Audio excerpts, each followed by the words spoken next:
Hello, everyone. I am Kimbra Fishel. I am with the School of Security and Global Studies at American Military University.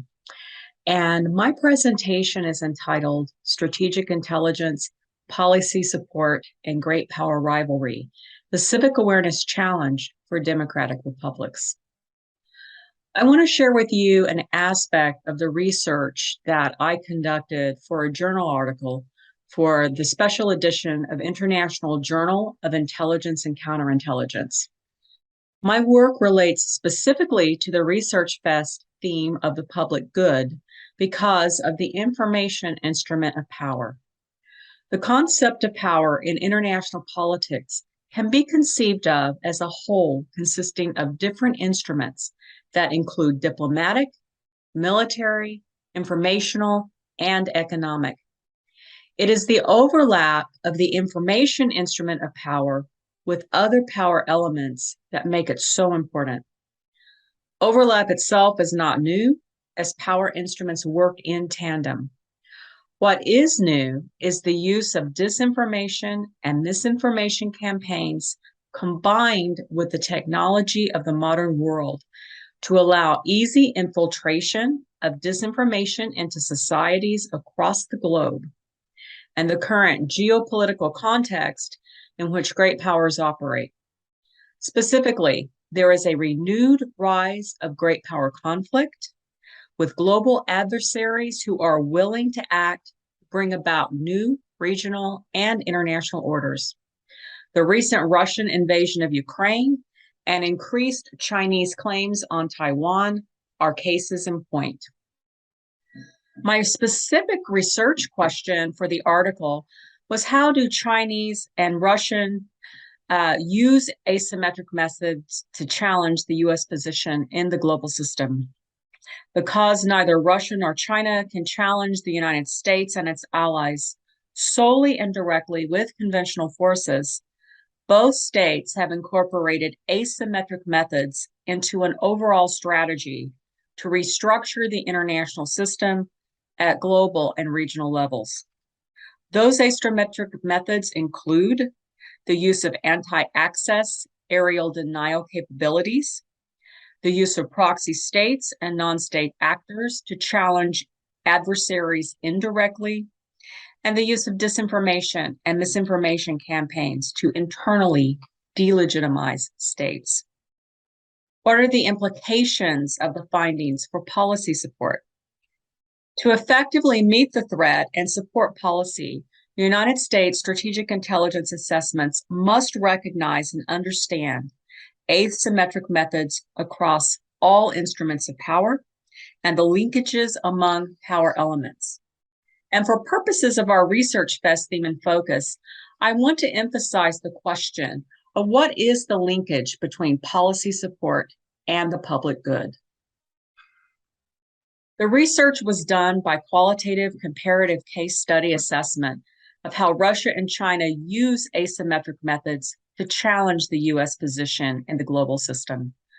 Both China and Russia can be considered revolutionary powers because they each seek to change the current global system, while the U.S., a global hegemon, can be considered a conservative power in the sense that it, along with its allies, seeks to retain the status quo. Both primary and secondary source materials provided the data.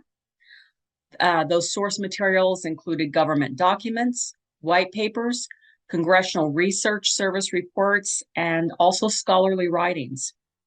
I concluded the study with an analysis of how strategic intelligence on Russia and China could facilitate policy support. And I want to highlight here one of the significant findings regarding the information instrument of power.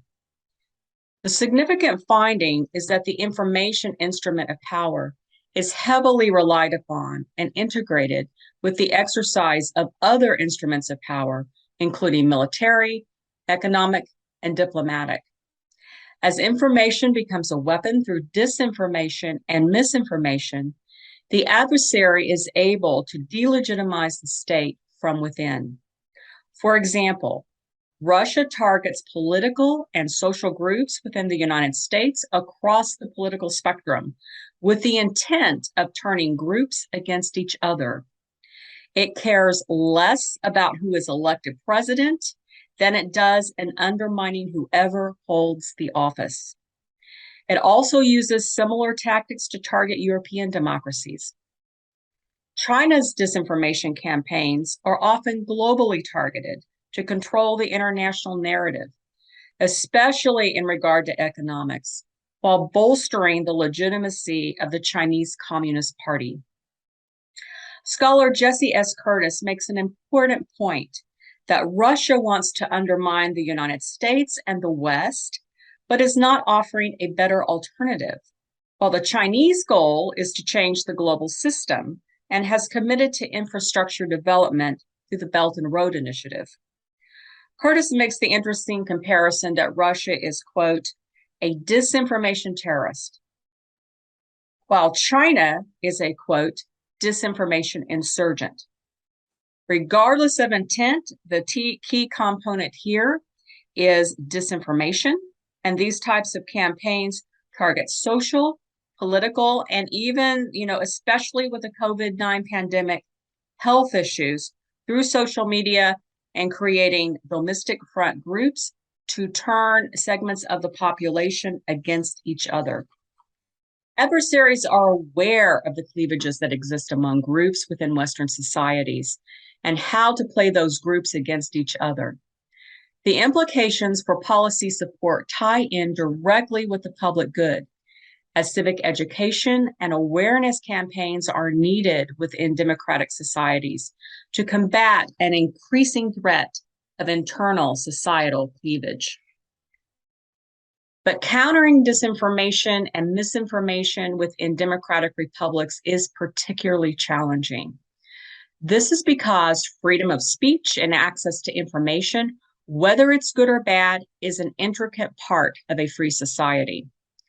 The balance between security and liberty, both aspects of the public good, becomes particularly challenging in the security environment, while the line between domestic and foreign affairs is blurred by the way information-based asymmetric assets are weaponized by adversarial powers.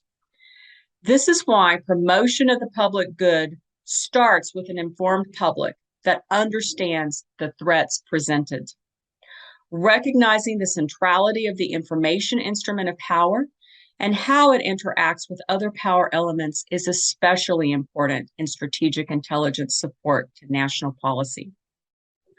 The necessity for sound strategic intelligence to understand, identify, and forecast specific disinformation threats is all the more compelling as it indicates those areas in which publics need to be particularly vigilant. With regard to educating and informing the public, a collaborative effort is needed to encourage the type of civic engagement and proactive educational awareness. The discussion can be focused through academic organizations at national conferences, as well as practitioner and policy-oriented workshops that combine educational and security audiences. A key necessity of any endeavor is that it be perceived as nonpartisan and legitimate, which is a huge hurdle to overcome in the current political environment. Appropriate messaging for the general population to inform and offset adversarial disinformation and misinformation campaigns needs to be a main goal of these types of endeavors to both promote the public good and help ensure the long-term national security interests. And with that, I will say thank you very much. I do appreciate you taking the time to view my research.